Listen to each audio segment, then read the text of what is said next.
From roundness to a cave you came like all the rest, crying, flailing, such a perilous shoot from infinity to empire's maw, but first to Mary's arms, sheen of animals' eyes, somehow familiar, akin.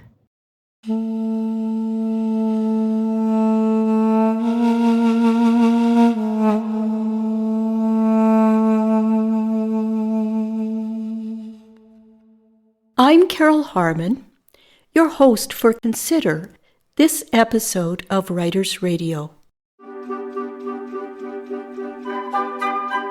Canadian poet and literary scholar Susan McCaslin lives in Langley, British Columbia. She is the author of 17 books of poetry and 10 chapbooks. The first chapter of Consider, her 2023 release, is titled Cosmic Egg. It has an epigraph by H.D. Hilda Doolittle from her book, The Walls Do Not Fall. The Christos image is most difficult to disentangle from its art craft, junk shop, paint and plaster medieval jumble of pain worship and death symbol.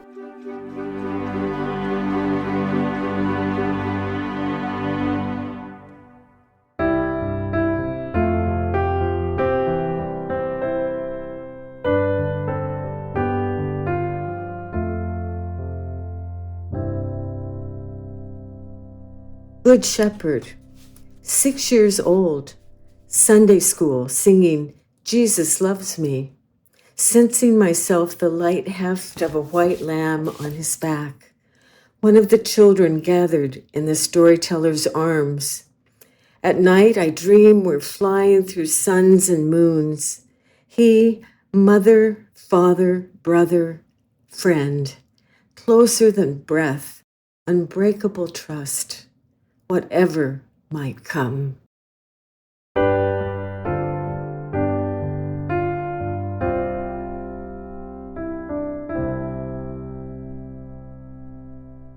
Susan, welcome to Writers Radio. Thank you so much. I'm pleased to be here. I've been reading your book quite extensively, and I'm really interested in the combination of mysticism and activism that runs all through this book. Consider, any of us who came from white Christian backgrounds went to Sunday school when we were kids, but you seem to have had a deeper experience of that than I did, for example. It seems to have set you on a life course that you're still following. Is that fair to say? Yes, I would say so, except that I've evolved out of institutional religion. I'm a great reader of Eastern traditions, Buddhism, Sufism. So I would call myself interspiritual. But there's underlying mysticism in all your work that I think is a really important aspect of it. As a child, I did have mystical, what I would call mystical experiences, because they would be dreams and things that were almost more real than the everyday reality. Like the dream of seeing Jesus on the cross, but instead of having nails and everything, he was glowing and like a kind of an icon in the air that was speaking to me. I still consider myself, someone who honors the legacy of the real Jesus. Yes. The real Jesus spoke Aramaic and was in what is now Palestine. He was a Jew, of course, but he spoke Aramaic, and some of the ways that his language has been included in the 4 canonical Gospels contains a lot of things he likely wouldn't have said or done or believed. Jesus didn't leave any writings behind. He was a storyteller. That's quite different. His teaching was that we all have God within us. And this is also true of many of the great religions, that we can access the divine in ourselves and see the kingdom of heaven through our own eyes when we're in that higher state of consciousness.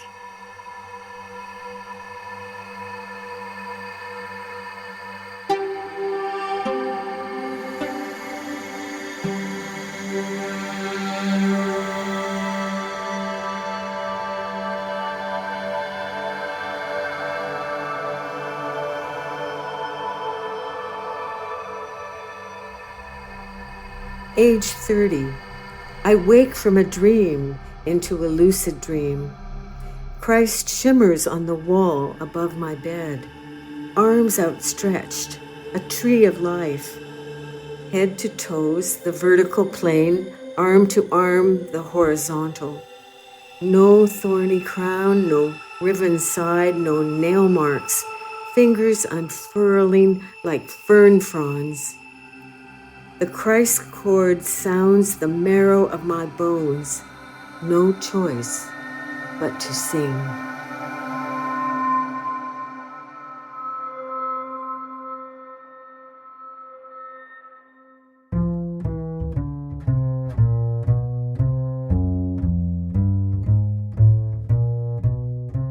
Original plenty of fish guy seeking long-term relationship. Into mindfulness meditation, aromatherapy, peace activism, loves fishing, mountain climbing, unusual water sports, communal feast with wine and intimate conversation. Would rather listen to sparrows than tweet inanities.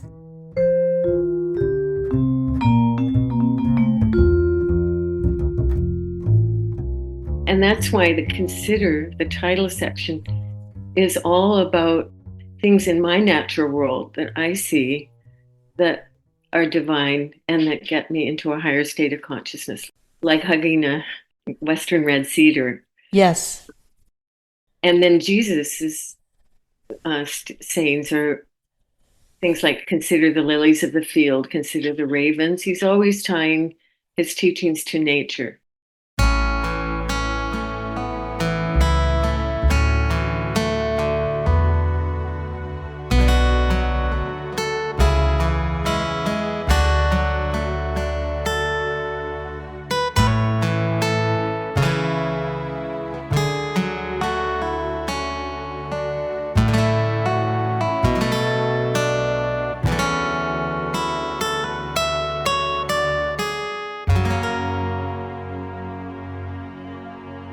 Susan reads from Consider, the second chapter of her book, which asks us to consider the other beings we live with.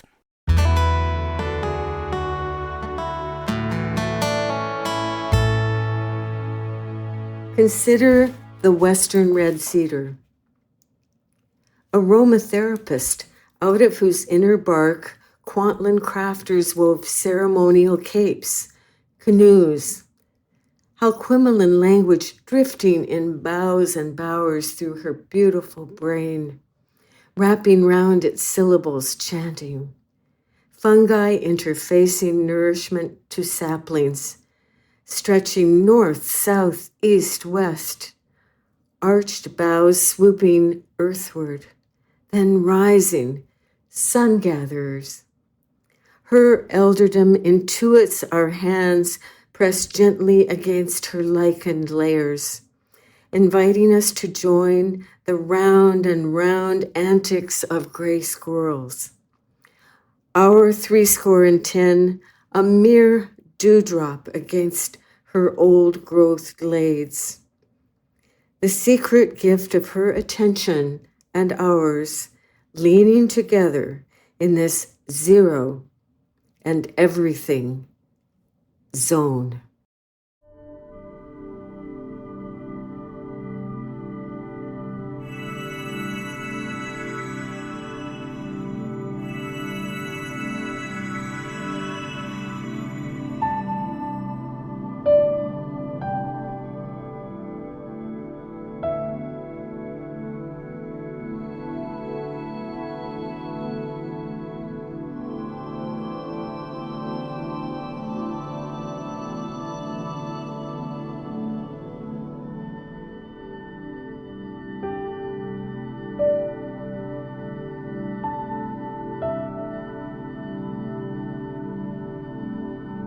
Consider the mother orca. Taliqual, water lovers, floating her dead calf by her side in the Salish Sea. 17 days, 1,000 miles, keening her second born, a daughter. her nearby pods circling in a wake, some taking turns floating in the body, whistling echolocations.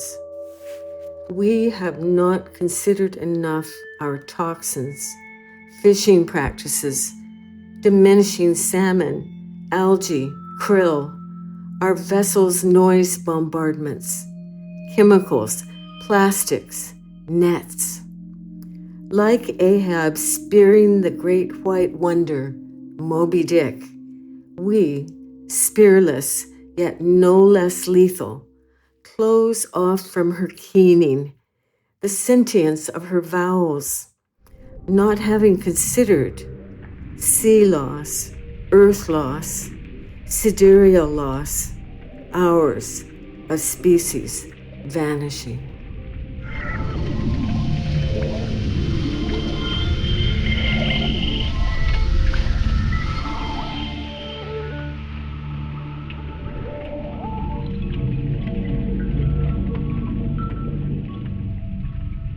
There's not a split between earth, nature, and eternity. They're one in a way, if we can access that higher consciousness.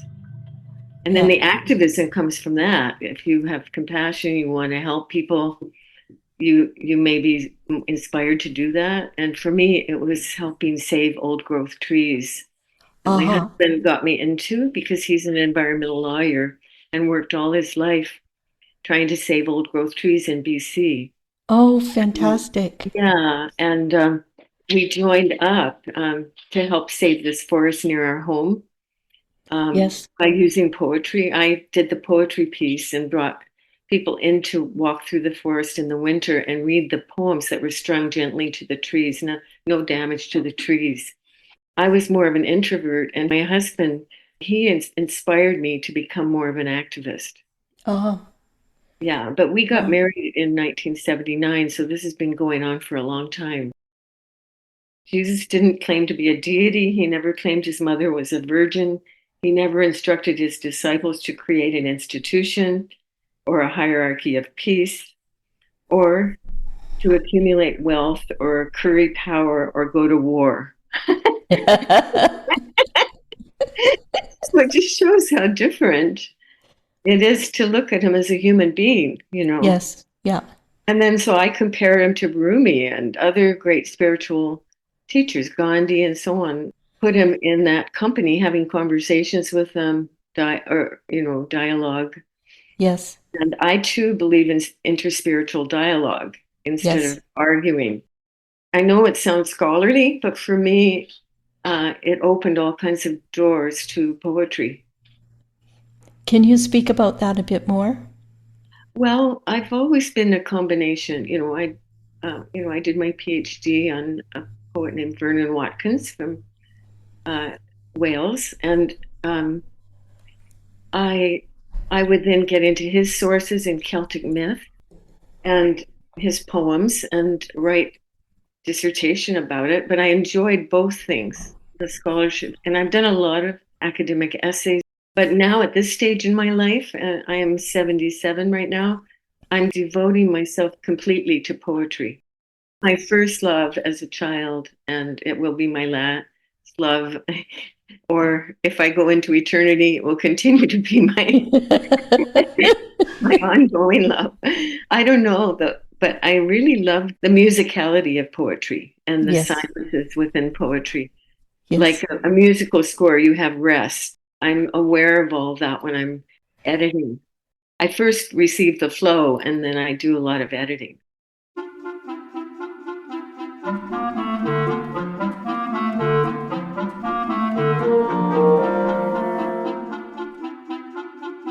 The third chapter of Susan's book is Cracking the Jesus Koans. These poems are untitled and often preceded by epigraphs.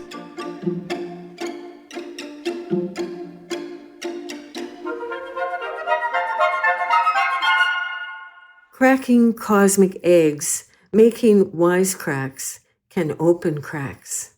Crack us up, crumble our egos without coercion. Riddle ruminations. Create new spaces, not for answers, not to solve Rubik's Cubes or crosswords, but to surprise, awaken, double us up in laughter, egg us on to delectable wholeness, where we nest in the cracks, singing.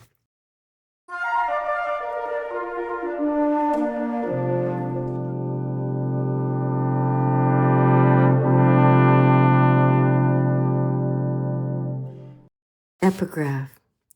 Split a piece of wood and there I am. Pick up a stone and you will find me there. Gospel of Thomas, Logion 77. A journeywoman carpenter says, split cedar limbs fragrance the air.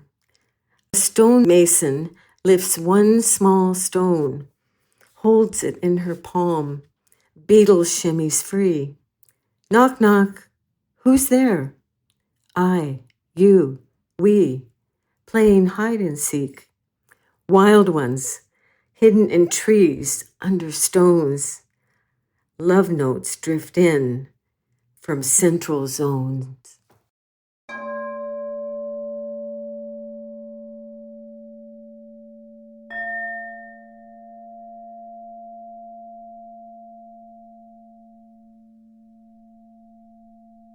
Epigraph.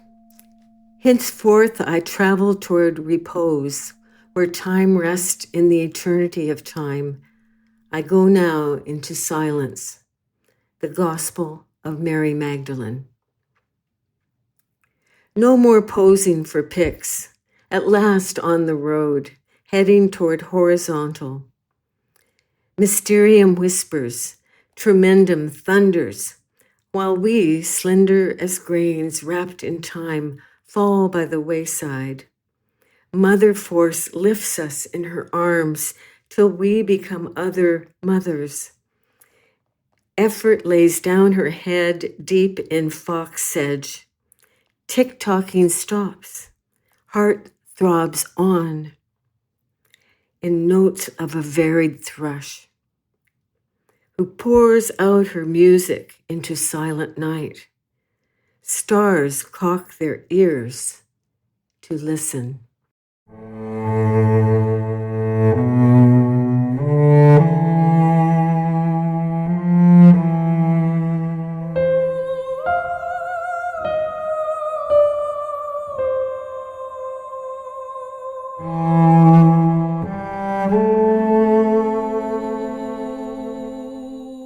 You're the editor of a recently published posthumous book of poetry by the renowned Canadian poet Ted Blodgett.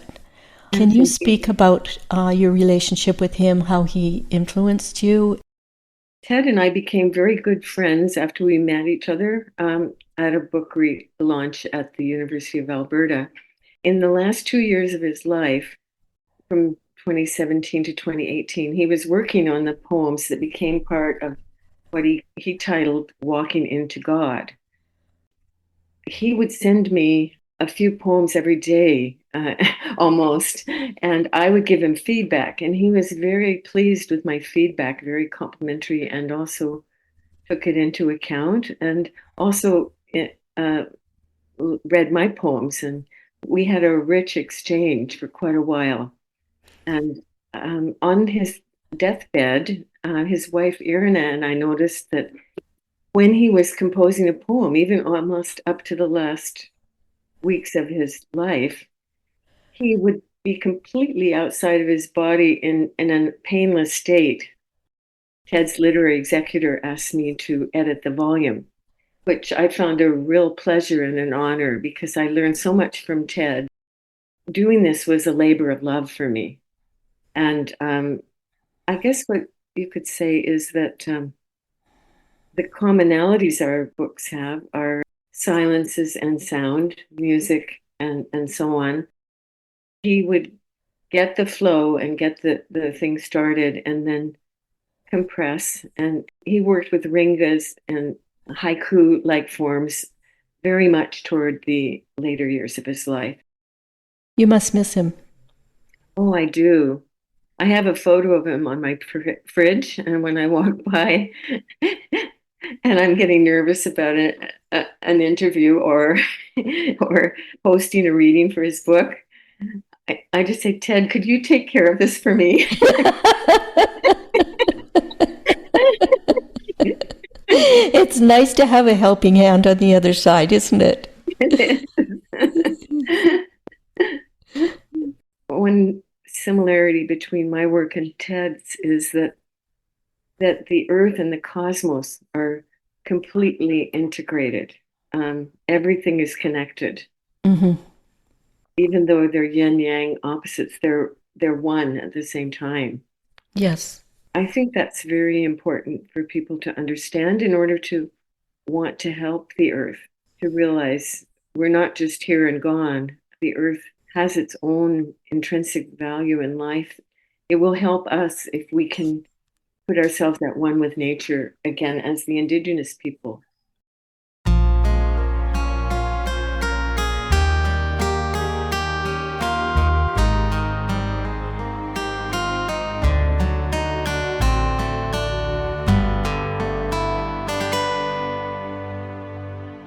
Now Susan reads from Walking into God, the final offering of beloved Canadian poet E.D.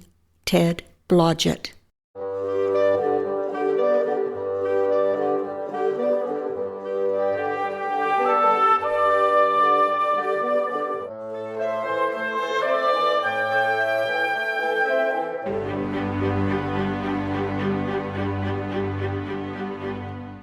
Walking into God is if one walked into a tree.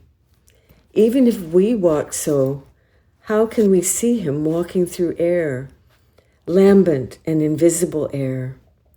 Here reason fails, and to walk into God is to walk through stars, a slow walk as into music, where no one touches the ground, not knowing where God is, but moving how music falls through us, as if we were falling with the rain.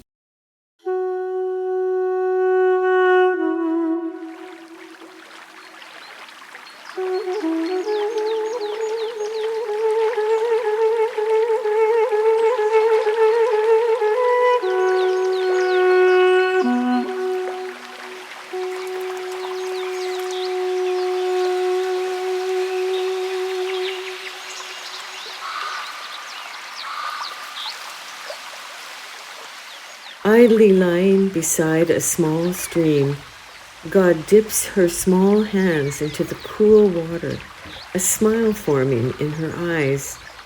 How much of this simply flows through her? How much is her? The bright stones, the shimmer of the surface. Trees bend over her to touch first and then bless. This holiness, gladly at rest, praying for the world. Nothing sings like she sings, her mouth full of stars, rising one by one in the jubilant voice where the sun rests.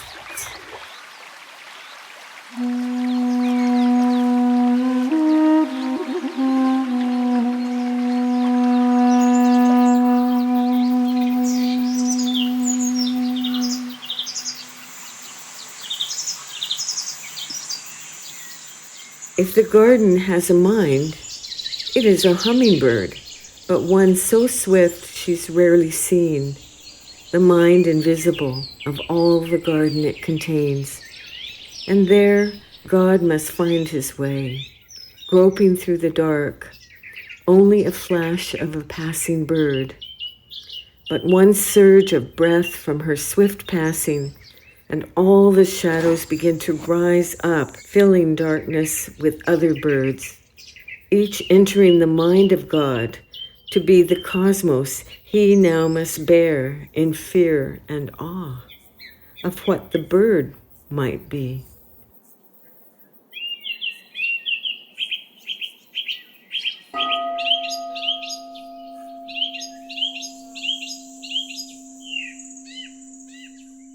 We conclude today's program with a final poem from Consider.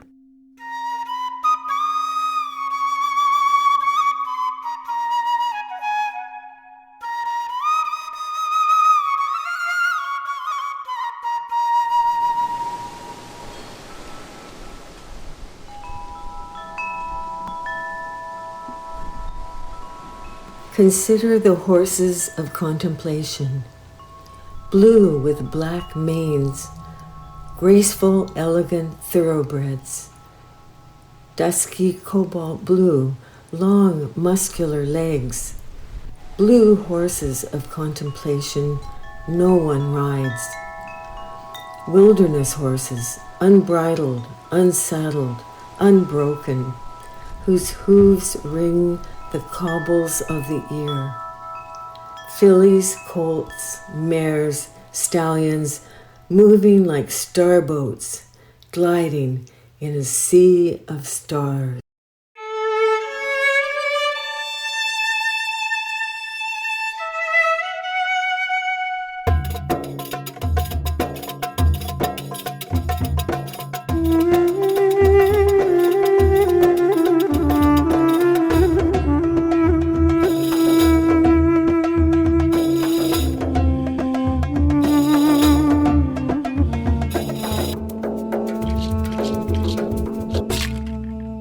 You have been listening to Canadian poet Susan McCaslin reading from Consider, published in 2023 by Aolus House, and also from Walking into God by E.D. Blodgett, for which she was editor, released in spring 2024 by Farleigh Dickinson University Press. Both books are available through the library system, online from Amazon, and may be ordered through your favorite bookstore.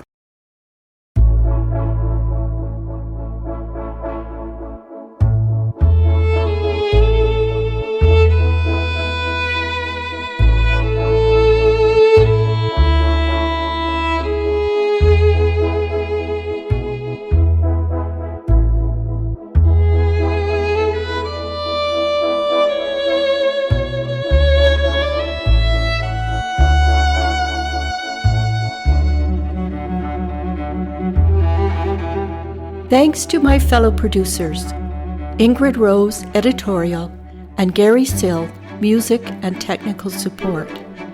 And special thanks to you, dear listener.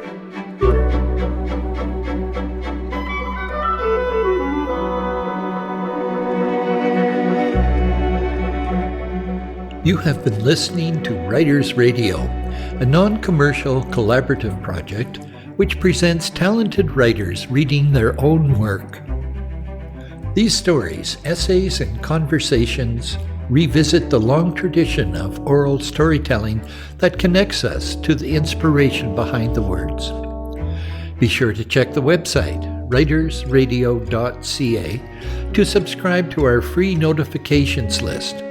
It's also a way of letting the writers know you are there and appreciating their creative work.